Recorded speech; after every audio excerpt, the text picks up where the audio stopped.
Hello, my name is Janet Carrillo, and today we will be talking about Chapter 9, which it covers input interaction and output in L2 acquisition.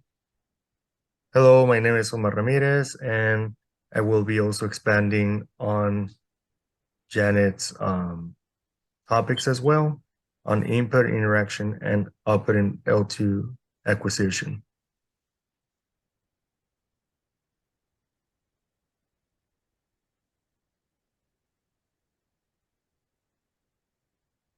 So as we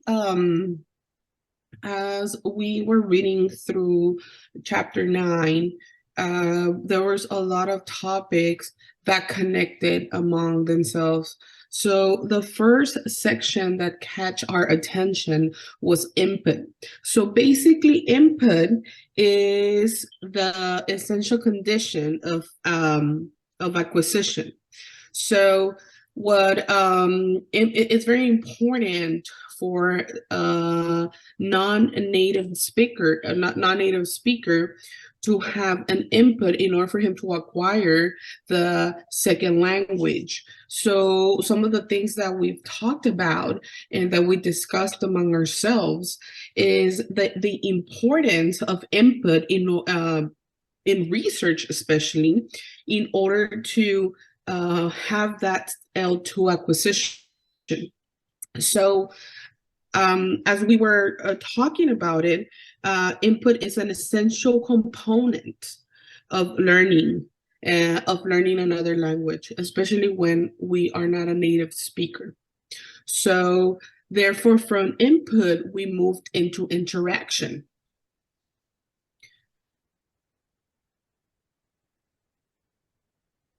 So interaction, it's a very broad, it has a very broad definition, but interaction in L2, or when we're trying to learn an L2 or acquire a language, it's the conversation that the learner participates in.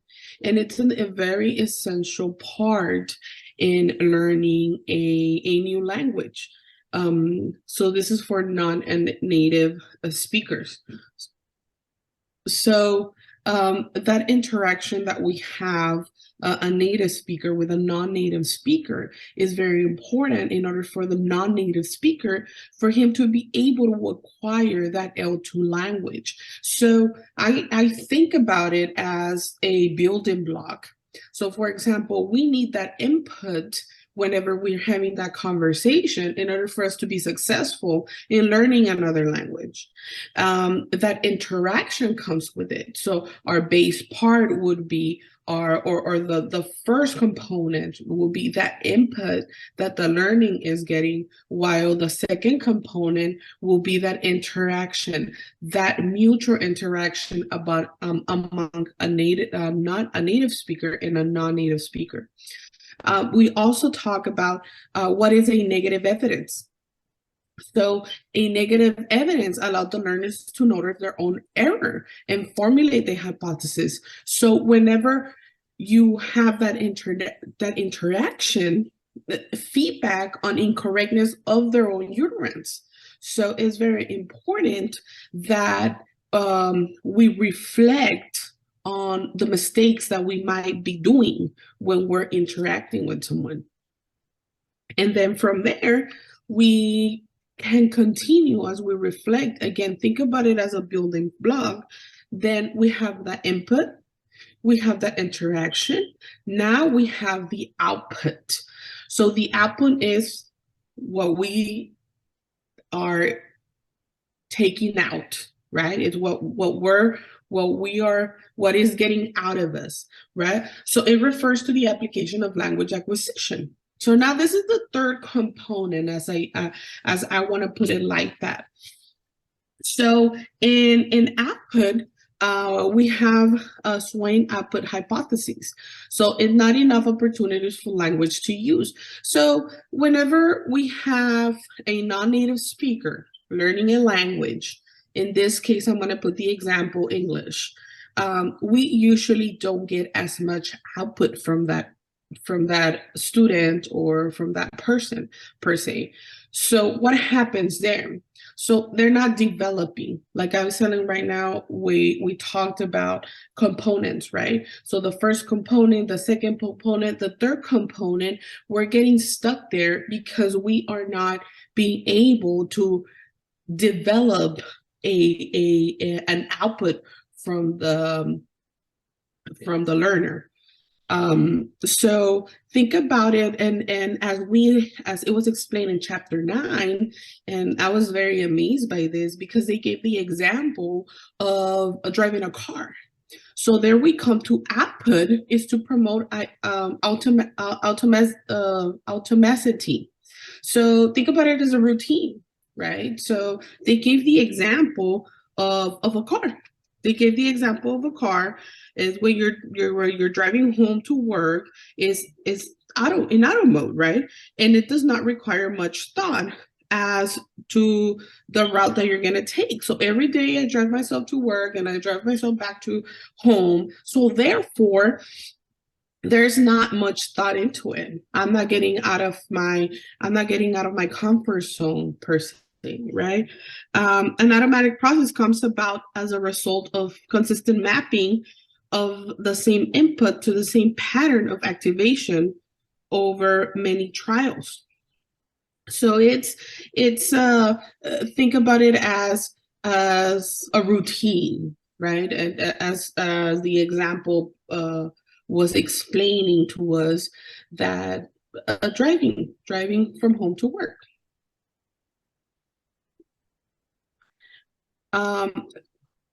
So here comes again, and I want you guys to think about those components, about those building blocks, right, that I was talking about.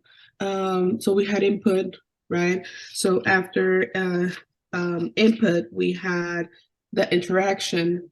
Then we had a little bump in the road, right? And then we have output, which is very difficult for learners to get that practice out there. So I think about it as well as practice. Now we go into feedback. Feedback is very important in when we're acquiring a new language for L2 acquisition, right? Feedback can be very broad. But in this case, we have, they give us 2 examples. So one of the example was explicit feedback. So what is explicit feedback? So that's a correction of metalinguistic explanations, right? So a very direct correction. I wanna think about it like that. What will be implicit? So they gave us, as the book says, the 3 C's, right? The 3 big C's. That will be confirmation check, clarification request, a comprehension request, and a big one, recast, of course, right? A confirmation check will be something like, is this what you mean, right? So we hear a lot of that when we're acquiring a new language. Is this what you mean? That will be a confirmation check. What about a clarification? So a clarification will be, why did you say that? What did you say that? A comprehension check, to comprehend, right? Did you understand? Did you understand? And what about recast? So recast is very important in L2 acquisition, but there's a lot of controversy behind recast. And we're going to explain further into recast. So basically, recast is a rephrasing of a non-target like utterance using a more target-like form while maintaining the original meaning. Right, so we're rephrasing it, but then sometimes that could be a little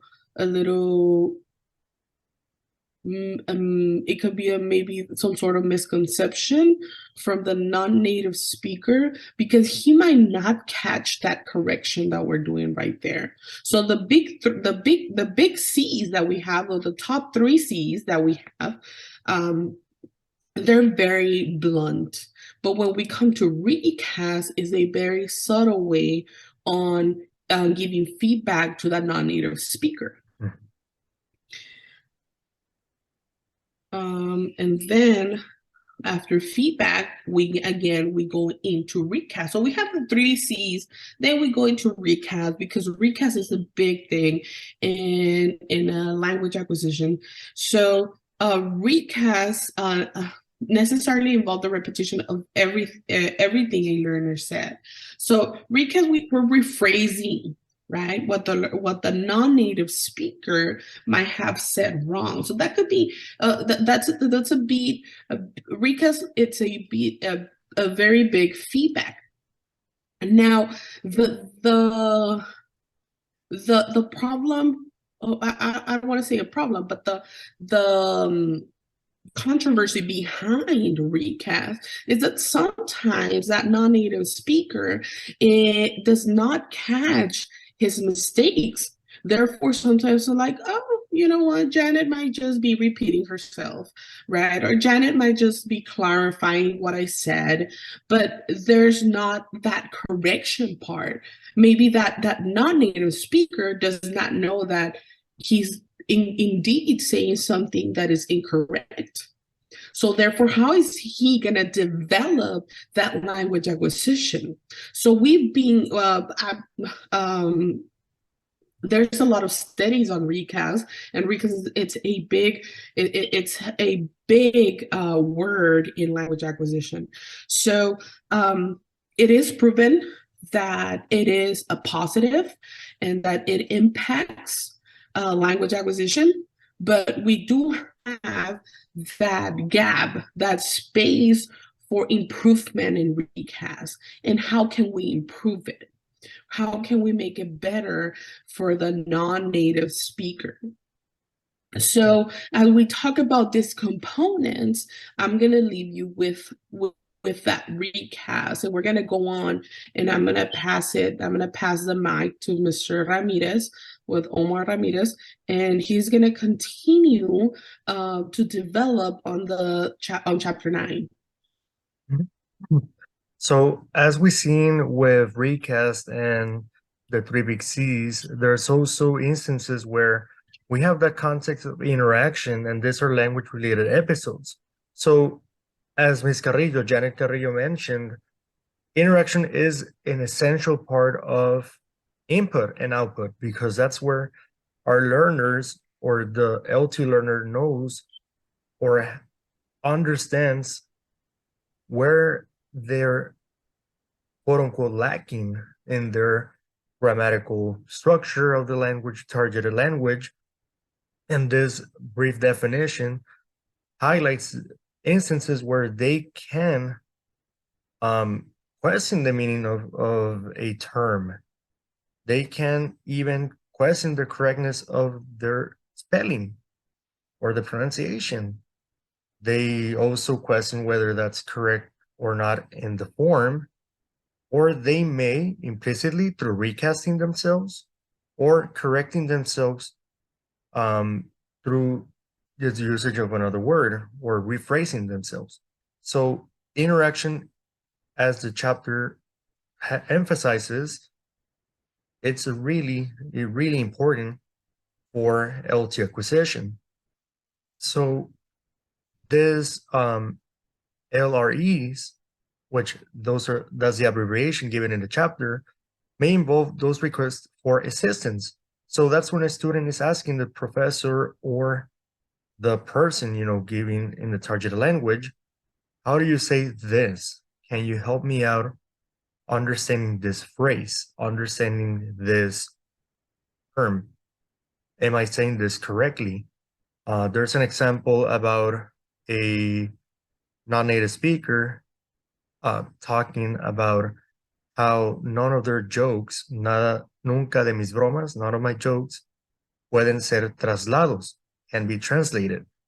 So the native speaker does a implicit form of feedback where pueden ser, can be, they can be, right? And then the learner, elaborates and finally comes to the conclusion that they meant translated, traducidas. So that's their learning related episode, the language related episode. There's also negotiation for on meaning. No, there's also explicit and implicit feedback and sequences. So all of this contribute for the learner to know, or at least have an idea that they are noticing a gap between their interlanguages or even their partner's interlanguage skills, and they may try to pick up on more syntactic structures or on the content. As we move on, attention is a really key component on language acquisition because according to the authors, it is a mechanism that allows learners to tune into a portion of the input received. In other words, they should be attentive. They should pay attention to the meanings, to the forms, to the content, and the phrases.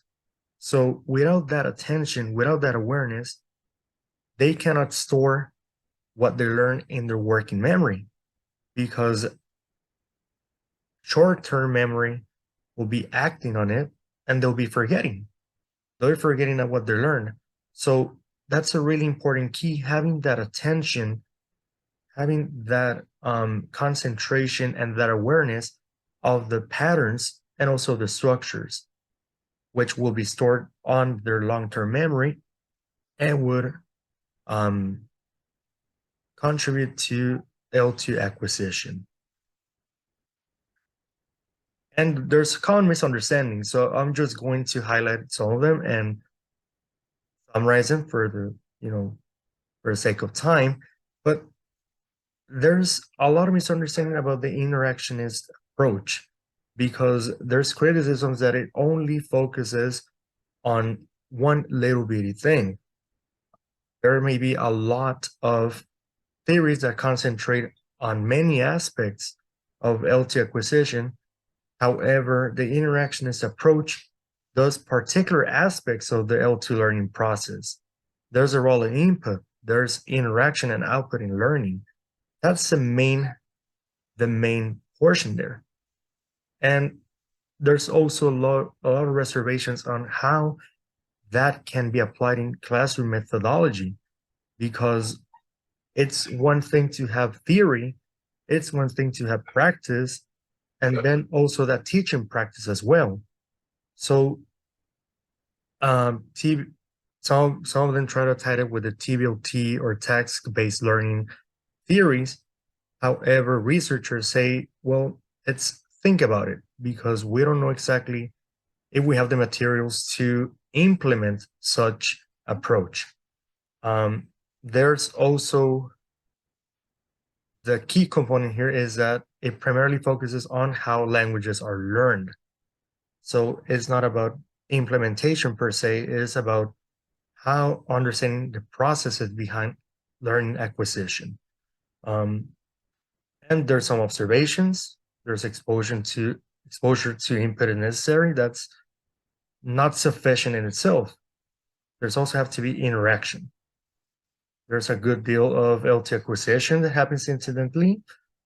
May be, may not be, but it has to be interaction at the same time. As you can see, it varies. There's limits on this, and there's also the meaning behind this is that, or the purpose, I would say, is that we should challenge the learner to break their shell. And we have this implicit and explicit debate. So both are necessary, but we still don't have more. We still need more. We still need more feedback on this. And then again, you have this debates. And this is our conclusion. So at the center, the core of the interactionist approach is interaction. So